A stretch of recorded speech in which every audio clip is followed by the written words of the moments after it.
Always remembering the ones that were gone too soon. It's day 266 of Beatles-a-Day. Keeps the Doctor Away. Why? Because music will save the day. Yes. It will. The 8th of December, 1980, of course, as you all know, was the day that John Lennon was tragically taken from the earthly plane. And the world was never really the same after that. It was not, and I remember where I was when I heard this. And I remember being like the next day at the candlelight vigil the next night in Victoria Park. Tell us about that. Well, I mean, the impact that John Lennon had on the world was, I mean, controversial character in a lot of different ways, but he was an intellectual, he was a peacenik. You know, you can say a lot of things about John Lennon, but the one thing that he was he woke up a generation, not in the hippie kind of a way, but in like the intellectual, like change the world way, in a global change the world kind of a way.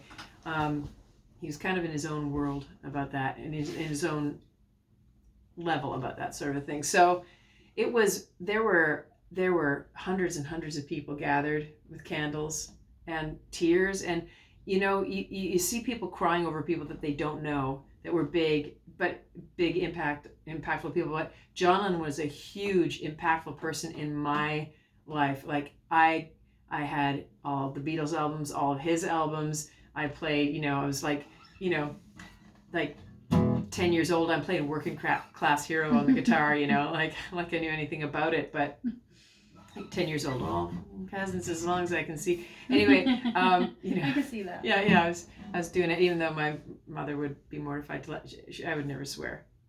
So, but it was like, I cut my teeth on being a songwriter, being a guitar player, being a musician. Like I wanted to be the Beatles, you know. I wasn't I wasn't just a fan of the Beatles. I wanted to be the Beatles. Yeah. I wanted to be John Lennon. I wanted to possess that brain. I wanted to possess that intellect, that perspective, that esoteric, that bigger mind, you know. And you know, I was just that kind of a kid. I was that kind of a kid. Well, I definitely think you, you know, achieved some of your dreams there. I think a lot of people. Well, I'm playing Beatles songs. Yeah. Rocco's in the studio. He's nipping at my leg. Possibly understand the impact, because I mean, I wasn't this is not to rub it in or anything, but I wasn't even alive when. That's true. When John Lennon was taken, and so I only have, you know, the aftermath of, you know, after he had left the earthly plane, and then been immortalized, and it was legend. Yeah, it was the stuff of legend after that.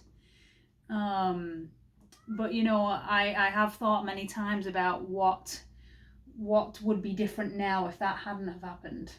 Yeah. You know. Yeah. Exactly. What kind of, like, he was just kind of coming back to, like, you know, that album had been released, and you know, his first album after his respite. Yeah, it was a really big deal. People were like just absolutely mortified. We had just gotten John back. Yeah. You know, it felt like we had just gotten this contributor back into our lives, and we were all looking forward to what was coming next. And it was just, it was tragic, and it still feels tragic to me. Yeah. It absolutely does. No word of a lie. Like, people come and go in this lifetime, but there are some icons that really impact you. And John Lennon was one of those people for me. Yeah. Just was. Well, it would be remiss Since you asked. of us. No, that's great. I'm glad I asked. And would be remiss if we did not provide some bits of tit. Hey. All right. To bring a little bit of levity back in the room. So, you know, following last night's episode, we said that we were going to try and intersperse a few Christmas songs or holiday songs, Hanukkah songs or whatever over the next coming couple of weeks. And considering that today is John Lennon Day, it would be very out of order if we did not do the one song that everybody knows as a holiday song that's a John Lennon song. Correct. However, I wonder how many people out there know how this song came about. So back when... That's the bits of Tid. End of the 60s, when John and Yoko had gotten married and they were doing their bed-ins. Yes. You know. In Amsterdam, yes. very famously. They were doing their bed-ins for peace, and it was part of their honeymoon. And that was kind of like phase one of their peace, their peaceful protests and their peace campaign. So after that, at the end of 1969, in December 1969, the 15th of December 1969, John and Yoko flew to Toronto. Hello. To start the next phase of their campaign, which was these massive billboard-sized posters in some major cities around the world with the slogan, "War is over if you want it. Happy Christmas from John and Yoko." And there were about 30 of them across Toronto. There was New York. They had Berlin, Amsterdam, LA, Tokyo, Paris, Helsinki, Athens. Probably about 15 places, 15 cities, a dozen cities all together. We'll post a picture of the billboards. They were just very plain. 12, I think it was like 12 major cities or something. And they were translated into different languages, and this was the next phase of their peace campaign. And that some of the images, we'll post a great image. Actually, I'm literally looking at it right now as we sit here. And so 2 years later, this kind of translated into a song. Now, in 1971, which is when the song was released, just before that, it was the same year that Imagine had been released. And Imagine also was a peaceful protest song. You know, the Vietnam War raging on, of course, and John and the rest of the Beatles very outspoken about the conflict and the Vietnam War. But he had realized that from the release of Imagine and the reception, the critical reception that it got, that you attract more flies with honey than you do with vinegar. And so if he wanted people to listen to another protest song, it had to be a peaceful protest song. It had to have that same kind of treatment as Imagine. And so this is where this song came about.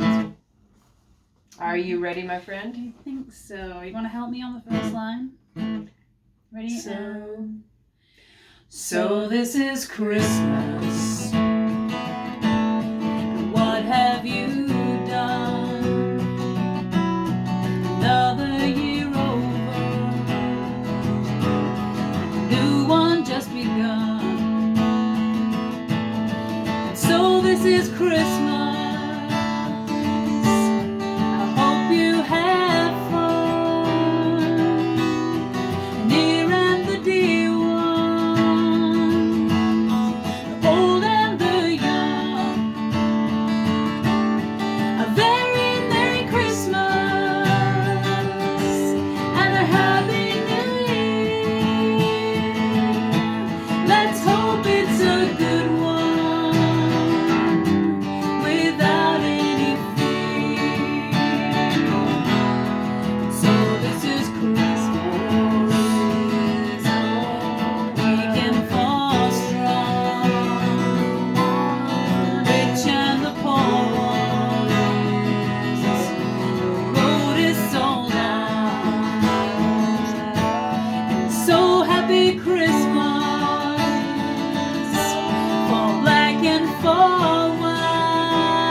as relevant today as it was in 1971, but for different reasons. Just stop fighting. Just stop fighting. Like right now in your life. Just don't fight. Just don't fight it. Just allow. Just stop fighting. It should, of course, be mentioned that it wasn't just John Lennon. It was the Plastic Ono Band, and it was also the Harlem Community Choir. Yes, it was. Featured very heavily in the video. And that song would not have been what it was without the Harlem Community Choir. Yeah. Exactly. So a couple of little bits of Tid extra. It was produced by Phil Spector. And right at the beginning of the record, there's a little whisper, and it was wrongly notated on the official music that was printed. What was printed was, they thought at the beginning the whispers was Happy Christmas Yoko, Happy Christmas John, Merry Christmas John, but it's actually not. It's Happy Christmas Kyoko and Happy Christmas Julian, who were the children from John and Yoko's previous marriages. Sean, right. Was Sean, I guess? Sean was... How old would Sean have been? Maybe he wasn't even Sean born. wasn't born that, no, I don't think that so. early, no. So... Well, maybe he was. I don't know. We'll fact check it and we'll figure it out. We'll let you know. So that was our contribution for tonight. I expect a couple more holiday songs, but we definitely had to do that one tonight. This was the night for this. Absolutely. And not before time. It's not a somber night, but it feels like it's a serious message, you know, of lightheartedness, but it is a serious message. Really, just stop fighting. Like whatever's going on in your life today, just stop fighting. Yeah. It's all going to be okay. And we know that the holiday period is going to be a hard time for lots of people this year for lots of different reasons. Yeah, Christmas this whole season is a complicated time for folks. Just in the normalest of times. But the super good news is that we're going to be here for you all through Christmas, and even if everything else is going to heck in a handbasket, you can tune in and see our silly little faces every day. Coming up with something, which we seem to just keep doing. I know. Which kind of amazes me too. But then again, it is never a dull moment. Right, just one dull moment. We love you. I know. That is just the way it is. I'll see you tomorrow. Less than 100 days until our 365. It's only 99 days away until our 1-year anniversary, folks. Yikes. See you tomorrow.